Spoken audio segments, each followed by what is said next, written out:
আসসালামু আলাইকুম ওয়া রাহমাতুল্লাহ। আশা করি সবাই ভালো আছেন। তো আজকে আমার এত বড় একটা ক্ষতি হইছে, এটা আমি অনেকদিন যাবৎ মুরগি লালন পালন করি। এতদিনে আমার সাথে এই ঘটনাটা ঘটে নাই। তো এটাই আপনাদের সাথে শেয়ার করবো আর কি। কালকে আমি আমার এই মুরগিগুলো আনছি, প্রায় আজকে 5 দিন চলতেছে, ওদের ব্রিডিং পিরিয়ড চলতেছে। তো কালকে রাত্রে হঠাৎ রাত 3টার দিকে কারেন্ট চলে গেছে। তো আমার এসিডিসি ভাল্বটা জ্বালানো ছিল, কিন্তু হঠাৎ ঘরে কেউ ভুলবশত সুইচটা অফ করে রাখছে, যার কারণে লাইটটা অফ হয়ে রয়েছে, কিন্তু কারেন্ট ছিল। তো যখন রাত 3টার দিকে কারেন্ট চলে গেছে, তখন হঠাৎ করে মুরগির অনেক ডাকাডাকি শুনতে পাই। শোনার পরে ঘরে গিয়ে দেখি লাইট অন করছি, গিয়ে দেখি সুইচ অফ করা এসিডিসি লাইটের। তো ওইটা আমি জ্বালাই রাখছি। পরে জ্বালাইছি, জ্বালানোর পরে দেখতে পেলাম একটা ইঁদুর, ওর সামনে যে মুরগির বাচ্চাটা পাইছে ওই মুরগির বাচ্চাটার কামড়াইছে।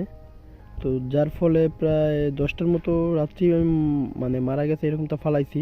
এখনও অসুস্থ আছে, প্রায় 4-5টার মতো, মারা যায় নাই। তো এগুলো মারা না গেলে তো আর ফালানো যাবে না। অসুস্থ আছে কিছু, হালকা আঘাত লাগছে শরীরে। তো রাত্রবেলা সব আমি এগুলো দেখা আমার নিজের কাছে অনেক খারাপ লাগছে।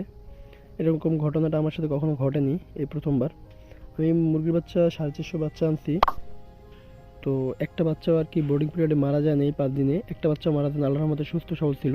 কিন্তু হঠাৎ কোথা থেকে একটা রিপো এসে আমার অনেক বড় একটা ক্ষতি করলো। আমি এই বাচ্চাগুলো ক্রয় করছি, এক একটা পার পিস পড়ছে 38 থেকে 40 টাকা। সুপার হাইব্রিড বাচ্চা সোনালি।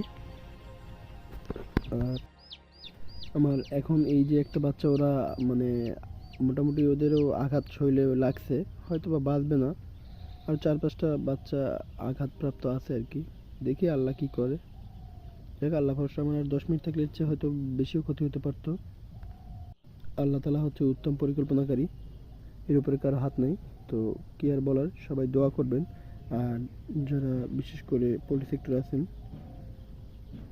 তারা অবশ্যই ভালো জানেন এই পোল্ট্রি সেক্টর কতটা লাভ বা কতটা লস।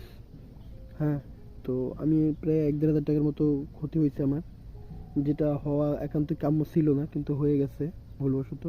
যাই হোক, সবাই দোয়া করবেন, ভালো থাকবেন, সুস্থ থাকবেন। আসসালামু আলাইকুম রহমতুল্লাহ।